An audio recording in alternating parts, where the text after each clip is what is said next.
Bom, pessoal, boa tarde a todos, boas-vindas, né, a todos. Com grande entusiasmo e gratidão, né, que nós reunimos aqui, então, todo mundo, nessa última palestra. Este evento ficou memorável, né, nesses últimos 2 dias. Nós mergulhamos aí, né, num todo um conhecimento médico, como também da saúde geral, então, explorando várias fronteiras entre a ciência e também a prática clínica. E hoje encerramos essa jornada com um tema que transcende aí os nossos limites da técnica e da tecnologia, tanto nos tempos atuais. Então, a importância da humanização na unidade de terapia intensiva. Para poder contribuir, né, com esse nosso conhecimento, com enriquecimento sobre essa área, convido então o nosso palestrante Felipe Plácido dos Santos. Ele é para a gente poder conhecer um pouquinho mais sobre ele, vou falar algumas informações, mas fique à vontade também para poder falar um pouco sobre você, Felipe. O Felipe é formado em psicologia pela Faculdade Luciano Feijão, atualmente em pós-graduação em avaliação psicológica, estatística aplicada e neuropsicologia, com experiência no grupo de pesquisa em psicologia social e saúde e no laboratório de estudos em psicologia hospitalar. Agora estou também como técnico de pesquisa no laboratório de pesquisa em psicologia e saúde. Seu foco está na inserção, então, entre a psicologia e saúde, e especialmente em questões de avaliação, estatística e neuropsicologia, buscando, então, contribuir para o conhecimento e o bem-estar psicológico de todos nós humanos. É isso, é com você, Felipe. Fique à vontade, a palavra é sua. Mais uma vez, muito obrigado. Meu som tá saindo, tá tudo A gente não certo? está te ouvindo. Assim, deu certo. Oi, agora deu certo? Ok. Muito obrigado mais uma vez, boa tarde, agradeço a todos que estão participando. Eu consigo compartilhar minha tela? Oi? Não entendi? Está disponível eu compartilhar minha tela? Sim, está disponível. Se você precisar de alguma orientação, é só ir nesse local aqui de compartilhamento. Acho que vai dar certo. Isso, está apresentando para a gente já. Só ir no modo de apresentação agora, se você conseguir. Entrou no modo? Oi? Entrou no modo de apresentação completo? Não, para a gente ainda está no modo, sem ser de apresentação, está no modo daquele simples, aquele que mostra os slides do lado. Tá, um minuto.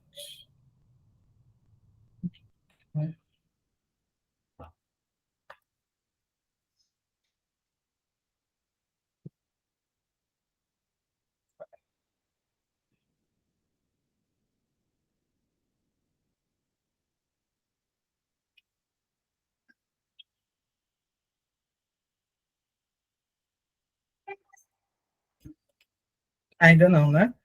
Ainda não. Se você talvez apresentar no modo tela cheia, eu acredito que vai. Você está espelhando como? Como uma aba ou como uma janela? Como janela. Uma janela. Tenta como tela cheia e talvez dá certo. Pronto.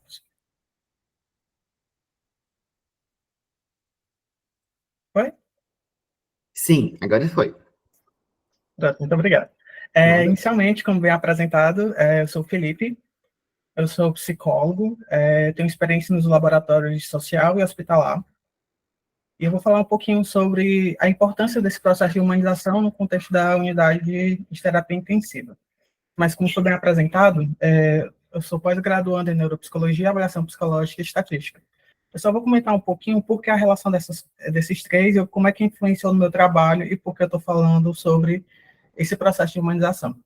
Inicialmente, eu tive experiência em estágio psicologia hospitalar. Eu sou de Sobral, Ceará, do interior do Nordeste. Aqui a gente tem um forte reflexo sobre essa cultura da social, em que ela afeta diversos campos, mesmo dentro da saúde, que a gente percebe essa relação forte cultural e como transpassa a saúde também. Então, esses fatores me influenciaram muito para desenvolver pesquisa e estudar muito sobre esse campo. Então, eu tenho muitos estudos voltados ao contexto hospitalar. E como apresentado, sou pesquisador, faço parte do laboratório LEPSA, que é o Laboratório em Pesquisa e Psicologia de Saúde, e sou bacharel em Psicologia.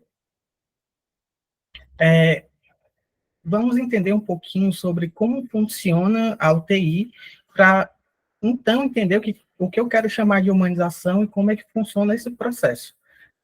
As UTIs, elas tiveram início a partir de um contexto de demanda de pacientes, de que se percebeu que os graves precisavam de atenção maior e recursos direcionados específicos, em que o hospital necessitava de direcionamentos, de que setores que pudessem abarcar melhor os pacientes que chegavam.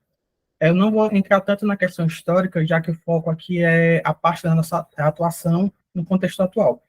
Então, a gente precisa entender como é que funciona a equipe mínima, como é que ela deve funcionar, como minimamente ela se organiza. Aqui eu apresentei uma tabela muito simples, mas existe uma normativa em que indica quais os profissionais e como essa equipe deve funcionar. Eu apresentei aqui os que mais emergem, que eu tive um contato maior durante o meu período de atuação. Na equipe mínima, a gente identifica o médico diarista, o médico plantonista, o enfermeiro assistencial, o fisioterapeuta, o técnico de enfermagem, o auxiliar administrativo, funcionários exclusivos para serviço de limpeza.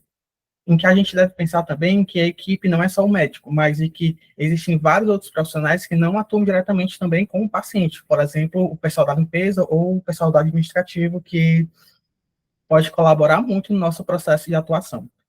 Imagino que aqui seja bem diverso em relação ao público, tenha tanto o pessoal da medicina, da enfermagem, diversos campos. E que a gente deve pensar que nosso trabalho deve ser feito em conjunto e não só fazer um meio de forma individual, que a gente afeta o trabalho do outro e o outro afeta o nosso trabalho. E que esse processo de reflexão em conjunto é para o bem do paciente, não só na minha forma mais eficaz de atuar, também na eficácia da atuação, mas de que na melhor forma de colaborar com a equipe e com o paciente. E aqui eu trago uma equipe não obrigatória, por assim dizer, ela é muito importante, só que infelizmente ela, para o funcionamento como posso dizer, para o funcionamento principal da UTI, ela não é essencial, mas ela colabora muito no processo de cuidado do paciente, que é os assistentes nutricionais, as assistências, né, que é o nutricionista, o farmacêutico, o psicólogo, a odontologia, a social, o clínico, o neurologista, ortopedia, urologista. Aqui eu também não comentei sobre a parte da pediatria, porque infelizmente eu não tive contato, mas tanto a adulto quanto a pediátrica, elas são relevantes no sentido da gente identificar como a equipe se organiza e eles se comunicam entre si, porque nosso processo de atuação deve ser pautado numa organização e na lógica de comunicação.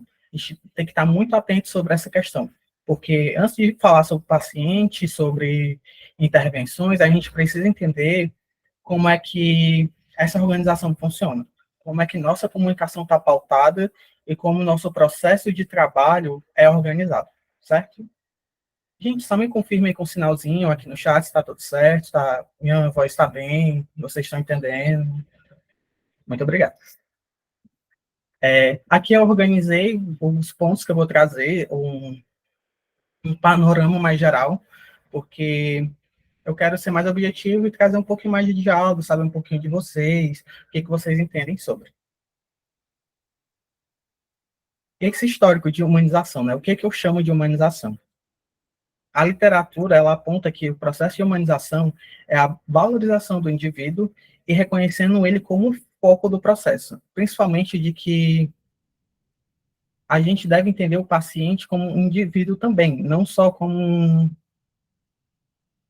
posso explicar, ele recebendo técnicas. Ele é uma pessoa, ele tem percepções, ele pode interferir no processo, ele pode não querer receber as intervenções, em que ele pode estar lá obrigado e pode acontecer a gente ter que lidar com pacientes dessa forma, em que eles são muitas vezes vistos como complicados, difíceis, e que não é isso que vai fazer a gente deixar de tratar esse paciente, mas como a gente deve tratar ele e analisar essas formas.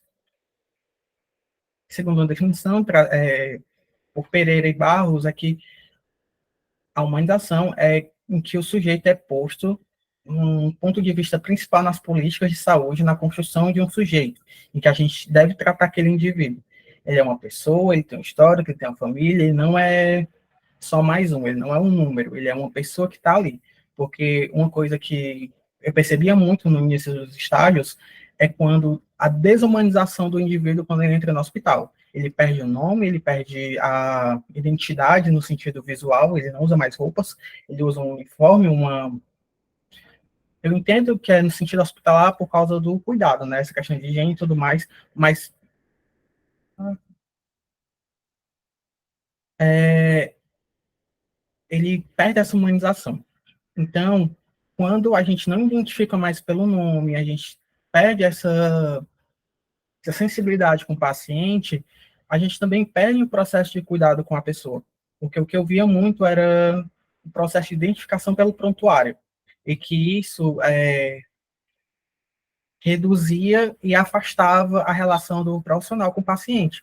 Porque quando a gente não dá nome, ou não constrói esse vínculo, a gente não está podendo desenvolver melhor o processo de cuidado. O cuidado não é somente no biológico, é também no emocional, naquela construção, processo de hospitalização. É entender que tem relação direta o processo de cuidar, não é só carne, é também o emocional. E que é muito confuso esse processo de hospitalização, porque é um lugar de cuidado, mas não é um lugar carinhoso, por assim dizer, porque não deve ser entendido como uma casa.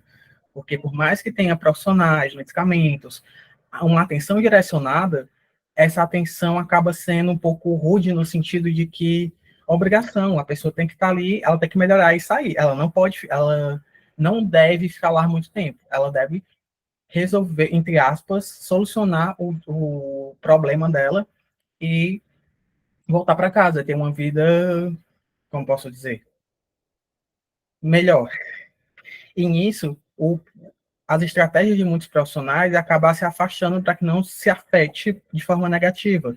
E isso pode gerar entraves no processo de hospitalização, gerando mais adoecimento no indivíduo que está hospitalizado, entendendo que o hospital é ruim, em que o hospital é para morrer, em que muitas vezes, no meu contexto, se observa isso, de que a pessoa só vai para o hospital, em último caso, beirando a morte, porque ela entende aquilo como muito adoecedor, não só pela doença, mas o contexto em que ela é atendida e tratada. Essa iniciativa do processo de humanização vem pela década de 90, principalmente pelos profissionais da área, por identificar isso, esse processo de reconhecimento do indivíduo. Então, surgiram as orientações, os programas e políticas, como apresentado por Weizmann e Andrade, em que os profissionais reconheceram essa parte é fundamental no processo de cuidado, em que não é somente medicalizar ou passar orientações, mas também a escuta sobre o reflexo de atendimento e como esse paciente está sendo atendido. Só me confirmem que está tudo certo, mas eu sei que é chato, mas é só para ter essa certeza que está tudo certo, tá? O meu sinal está ok, o sinalzinho no emoji. Obrigado. As políticas nacionais de humanização.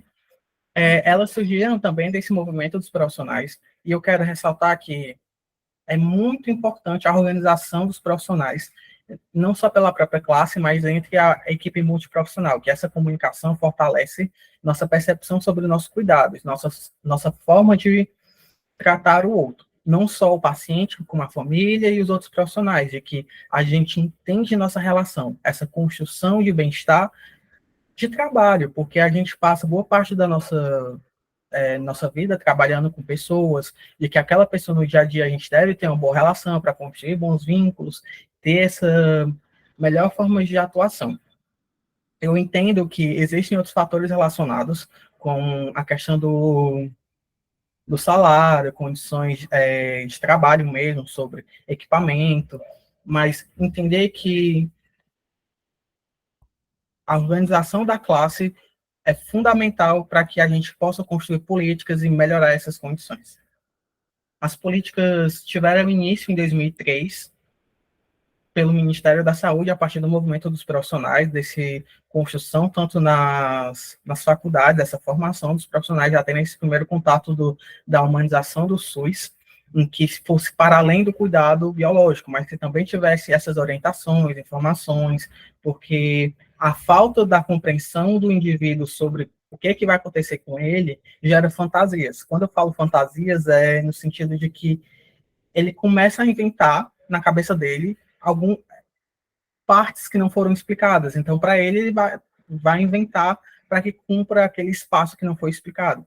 De que a falta de explicação sobre o que é essa vacina, o que está acontecendo muito, infelizmente, é chip, vai me matar, e que isso acontece por falta dessa informação e também da desinformação que acontece das redes sociais, e que é notável o afastamento dos profissionais em relação à própria comunidade, à população em si, porque acaba sendo tão cansativo o profissional, sendo mecanizado, de que tem que fazer X atendimentos, são várias pessoas, muitas pessoas doentes, o próprio profissional já também em estado de burnout, de cansaço, ter que lidar tudo isso é muito cansativo. E que, como esse profissional vai também cuidar, sendo que ele não está conseguindo se cuidar, né? Mas essas diretrizes, elas servem como forma de orientar e indicar o que deveria acontecer, né? Mas, infelizmente, há todo um contexto que pode afeta também o profissional. As metas, elas indicam não somente o profissional que está ali um a um com o paciente, mas também os gestores e os trabalhadores.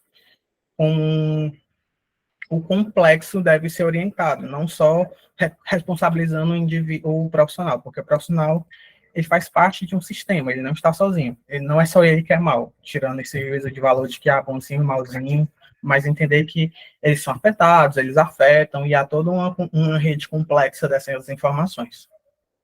A operação no sistema do Humaniza, ele vai em todo o SUS, desde o postinho, né, de saúde, comumente dito, até os hospitais, buscando trazer, reduzir essa fantasia dos usuários em relação ao sistema, para que eles possam ter essa maior acessibilidade, melhor compreensão, melhor adesão ao processo, porque essa falta de conhecimento, essa falta de cuidado no sentido de informar, conscientizar, pode e vai afetar sobre o nosso processo de trabalho. Aqui, como eu já comentei, a necessidade de entender a subjetividade e o contexto social do paciente, porque a nossa comunicação muitas vezes acaba se tornando muito complexa, porque estamos entre pares, entre o meio acadêmico, estamos muito acostumados a falar de uma forma complexa, enquanto o paciente, quando chega, muitas vezes, eu vou contar mais no meu contexto, é uma pessoa de interior, uma pessoa que não tem tanto conhecimento, então requer que a gente confirme se a pessoa está compreendendo a informação, porque a gente pode dar informação, mas a pessoa não consegue assimilar, porque são palavras que não fazem sentido para ela. Eu atuei no contexto de oncologia, nos pacientes que estavam recebendo tratamento, e que meu primeiro impulso era ter essa certeza se o paciente estava entendendo o que estava acontecendo com ele, porque, por incrível que pareça, muitos pacientes não entendiam, só iam lá porque, o doutor mandou, porque o meu filho disse que ia fazer bem para mim. E essa desinformação sobre o processo de cuidado é muito delicado, porque a pessoa pode não entender as consequências do tratamento, principalmente nesse sentido, porque os medicamentos são fortes, há sequelas, há medo, principalmente no sentido de que são medicamentos fortes, então as consequências são graves. Então, a pessoa em atendimento, ela não entenderia de que, por que eu estou ficando mal, sendo que por que o tratamento é pior do que a doença, sendo que ela deveria estar melhorando. E que o profissional tem que ter essa sensibilidade dessa comunicação, de que ter essa clareza de questionar, de saber se expressar para além do complexo. Não é só decorar informações ou falar como fosse para o seu professor, mas tentar falar nas palavras do senso comum para que o paciente possa assimilar aquilo. o que ele chama de bater o coração. Por aqui é muito, eu não sei da região de vocês como é que o pessoal fala, mas é muito comum aqui os mais velhos disserem, tem um coração começou a bater, deu uma coisa ruim. A forma que eles trazem, a gente tem que assimilar para que a gente possa ter essa comunicação efetiva, não é só seguir regras e métodos, mas entender como é que esse contexto se vivencia, essa realidade está sendo aplicada e como é que a gente pode se relacionar com ela, porque é a partir dela que a gente consegue atuar, não é a partir da literatura. A literatura nos dá base, mas a realidade que a gente vai enfrentar, em que a gente pode se relacionar e poder gerar o melhor procedimento para esses pacientes. Ok, falei sobre o contexto, como é que acontece, o que é humanização, o que é UTI. Tá, e como é que isso acontece no contexto da UTI? A gente entende que ali o paciente está muito grave, em que ele já chega desumanizado, ele já chega perdendo toda a autonomia, porque ele está em condição de vida ou morte. Ele precisa ser atendido e, como posso dizer, obrigação não, o dever do profissional ali de saúde é garantir a vida daquele paciente, mas e depois? Eu entendo que os movimentos iniciais de preservação da vida, de garantir a continuidade da vida daquele paciente são fundamentais, mas o pós também é importante, em que o profissional, ele, por muitas vezes engajado nesse movimento de manter a vida, acaba esquecendo o pós, de que essa manutenção e como é que ele deve fazer essa gesticulação, essa comunicação, porque esse processo de perda de identidade, de autonomia, perdão, pode e vai ser muito hostil ao paciente, em que após esses primeiros contatos, esses primeiros movimentos, a gente deve ter essa sensibilidade de informar, identificar, avaliar essa proximidade com o paciente. Aqui Santos, ele aponta que a UTI tende a aparentar ser um ambiente hostil, negativo, o que produz saúde predominante, que pouco produz saúde, predominando o imaginário da morte, da dor e do sofrimento. De que se você for questionar a população em geral, perguntar o que, que eles lembram da UTI, o que, que eles acham, vai remeter muito sobre equipamentos barulhentos, uma sala fechada, sem acesso à luz, de que sons que parecem muito emergentes, coisas que eles não conhecem.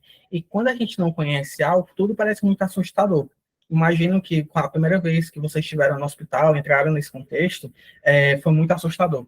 Para mim, foi muito complexo, porque por não conhecer, mesmo que eu tivesse formação, tivesse esse pré-conhecimento, quando eu entrei, para mim foi muito angustiante, mesmo enquanto profissional, porque eu não tinha noção o que estava acontecendo com aquela pessoa, saber que tinha vários fios, vários maquinários em torno da pessoa, fazendo barulhos, medicamentos, e tá, o que isso quer?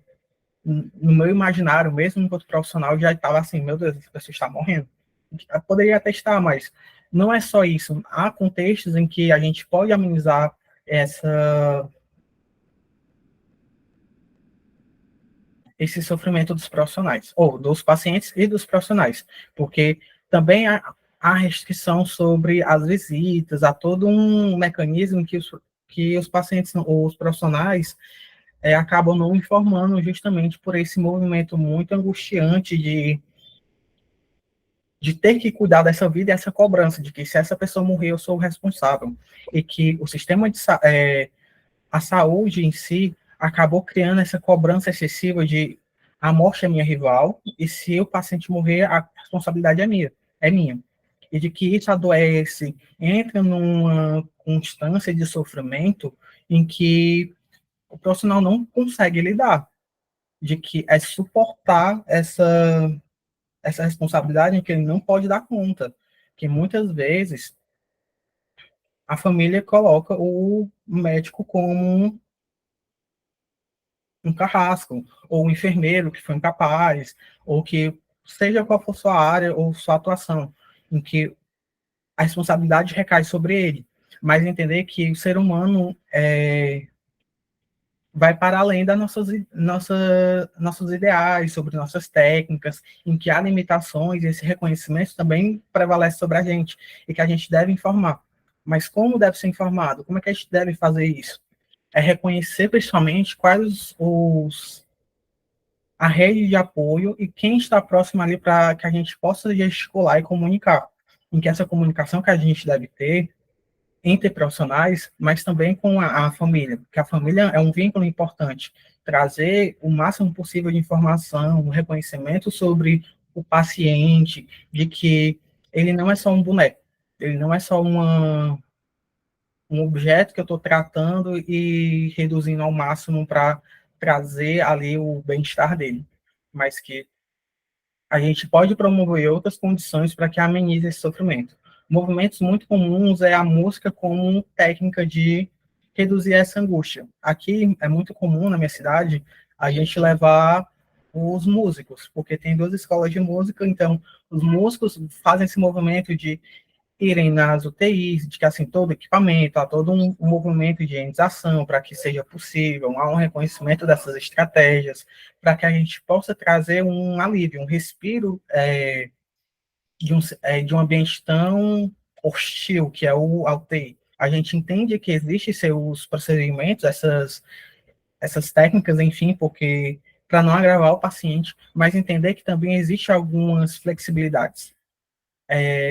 Reconhecer que não é só um mecânico, mas que a vida é muito fluida e que existem outras formas de poder atuar e refletir sobre isso, em que tanto que existe um movimento da palhaçoterapia, outras intervenções não medicamentosas para que a gente possa amenizar essas angústias, e de que reconhecer a humanização como trazer um indivíduo e reconhecer a história dele ali, de que identificar que o que a gente pode fazer para reduzir essas angústias, que não é só a dor do corpo ou a dor do estar ali que incomoda, mas a saudade, a falta de perspectiva, saber o que vai e o que não vai. O que vai, o que não vai, o que vai acontecer sobre aquela condição, porque o medo prevalece sobre essa realidade que a gente vive. E quando a gente perpassa esse processo de reconhecer essas possibilidades, a gente diminui essas angústias e possibilita outras percepções sobre aquela realidade que a gente está vivenciando. Que é muito comum a gente ter contato com vários pacientes, aqueles que recebem alta, aqueles que recebem alta eterna. No meu contexto como psicólogo, acabo não tendo tanto esse feedback, porque no período de estágio, eu tinha uma limitação de horários, então não tinha contato se o paciente recebeu alta, foi o que aconteceu com ele. Se ele recebeu alta de fato ou se ele veio a óbito. Então, é muito importante a gente tentar trazer o melhor para aquele paciente, sobre a ótica de que ele é uma pessoa que tem um histórico e alguém ama ele, em que, e por mais que a gente deve visar o melhor para aquela pessoa, porque estamos vivenciando um processo de cuidado, de auxiliar aquela pessoa a passar por aquele processo. Ela não é responsável pelo machucado dela. A gente deve perceber como a gente deve colaborar com a equipe e com a família. Aqui um argumento que pacientes à beira-morte, incapazes de falar, despidos, sendo submetidos a procedimentos de orientação com relação à técnica e à necessidade dos mesmos, tubos inseridos em diferentes ofícios, contenção mecânica, alarmes sugestivos e situações hostis, e principalmente privados do direito de permanecer próximo de pessoas de confiança familiares. Perdão. Durante a minha experiência, eu percebia muita angústia relacionada sobre a falta de comunicação com a família, ou de que se a família estava sabendo que se ele estava lá, porque aqui é um interior do interior, então essa comunicação entre familiares, saber onde é que ele está, se a família sabe que ele está vivo, era muito importante. Então, eu fazia muito a ponte entre os outros serviços, de passar pela enfermagem, passar pela assistência social, me comunicar com o médico, de que, o paciente, como é que ele está, quais são as orientações, o que pode, o que não pode fazer, quais as limitações, o que está dentro da minha ética, e de que eu também não posso passar por cima de algumas orientações de profissionais. Entender que o, quais as atuações estão acontecendo e como a gente deve colaborar, de que essa comunicação deve ser fortalecida e que não é somente o eu querer fazer algo para aquele paciente, mas a equipe como coletivo e essa organização com a gestão, com o hospital, e que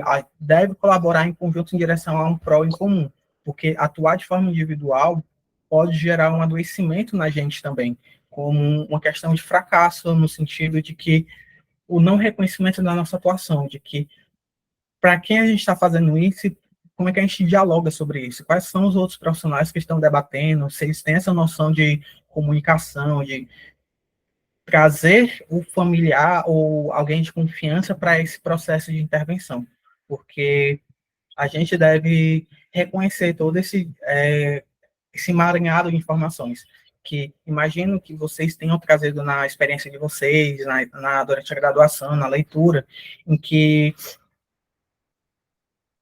não é só uma técnica, não é só chegar no paciente e aplicar um procedimento, uma intervenção, mas reconhecer como fazer isso e para que fazer isso, de que não é um manual, não existe um passo a passo de fazer isso, mas que a partir do diálogo, dessa comunicação, dessa intervenção, de relação entre os pares, entre os profissionais, em que essa equipe multiprofissional, complexa e repleta de saberes, deve contribuir para o em comum, em que não é só a gente que sabe, o paciente também tem um saber, e aquele saber pode influenciar na nossa forma de agir.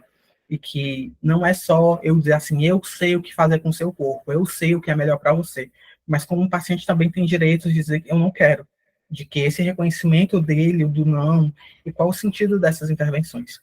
Aparece muito também sobre a negação do procedimento, de que as demandas o paciente é hostil, ele não quer fazer o que a gente manda, em que esquece que aquela pessoa é uma pessoa, em que está muito mecanizado, em que, perdão, entender por que essas negativas, como é que está sendo aplicado, como é que está sendo dito, e junto com ele, poder desenvolver, porque ele saiu de uma situação de autonomia para uma situação que ele não é mais visto nem como ser humano, porque acaba sendo submetido a essas condições de tratamento intensivo, ou, perdão, invasivo, de tubos, cirurgias complexas, e isso afeta muito a pessoa, de que como ela se entende e o que ela entende sobre aquela intervenção. Durante uma dessas intervenções, me recordo, uma que me chamou muita atenção foi o paciente não querer realizar uma amputação, de que estava no processo muito avançado, mas ele se negava a realizar a amputação porque ele não, ele tinha medo da cirurgia, ele tinha medo que acontecesse, que ele morresse, por mais que a cirurgia fosse relativamente simples, é uma cirurgia, não deixa de conter riscos, mas o medo, a falta de amparo, que assim, o médico explicou com todas as palavras técnicas daquele procedimento padrão, mas o paciente não estava assimilando, porque a gente entende que a relação sentimento, as angústias, quando o sentimento prevalece, a racionalidade decai. Então, o médico poderia falar da forma mais objetiva possível. O sentimento do paciente ainda estava muito aflorado, o medo estava muito forte. Então, o que foi desenvolvido para que o paciente pudesse intervir e entender qual é o significado da cirurgia, né?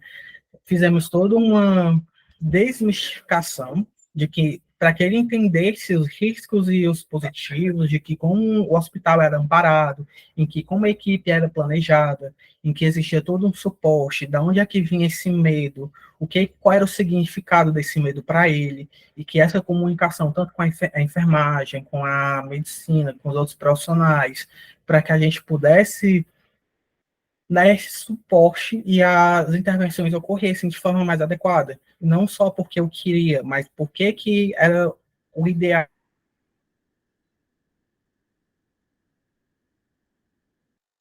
de poder compreender esses embasamentos, fundamenta a nossa prática. Porque se fizer só por fazer, a gente pode gerar mais adoecimento e mais sofrimento para aquele paciente do que o não fazer a cirurgia, por exemplo. Aqui eu vou apontar, entrando para os finalmente, né, de que o processo de humanização, ele reflete não só a nossa prática individual, mas sobre a nossa capacidade de trazer essa comunicação com a família e com a equipe. E que como a gente entende o que é humanização, qual é a nossa percepção sobre o cuidado do outro, sobre como não é somente intervir, mas como é que esse paciente é tratado e como é que a gente intervém, como e para que a gente intervém sobre o paciente. E de que nossa prática deve ser pautada sobre ética, respeito e essa noção do indivíduo naquele contexto e por que ele está naquela situação.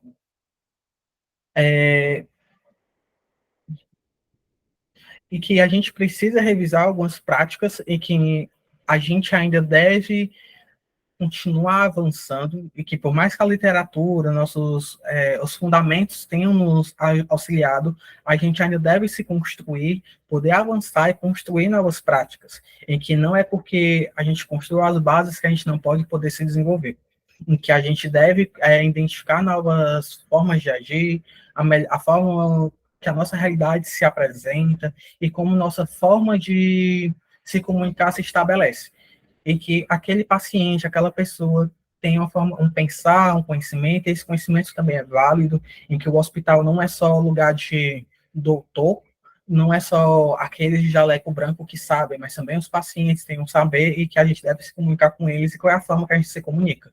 Esses tratados, esses cuidados devem ser equilibrados da melhor forma possível.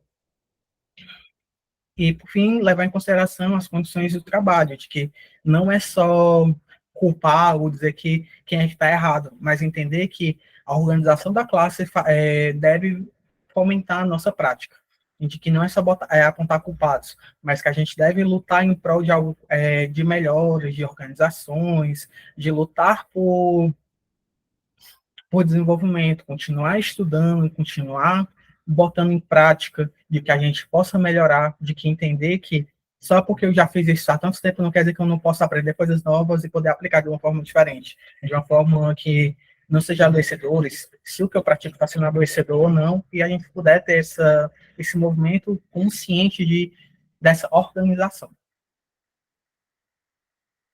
Eu acredito que seja isso. Se alguém quiser comentar, tirar dúvida, apresentar um pouco suas experiências, estou aberto. E é isso, agradecer mais uma vez a organização, o evento. Muito obrigado, viu, professor Felipe? Pessoal, se vocês tiverem alguma dúvida, o professor ele ter com esse tempo aí para poder ficar à disposição, vocês podem enviar aqui pelo chat, fiquem à vontade, envie a lista também de presença pelo chat, e aí quem tiver alguma dúvida, nós temos esse tempinho para vocês poderem, né, ficar com, estabelecer alguma dúvida, comentar alguma coisa, fiquem à vontade.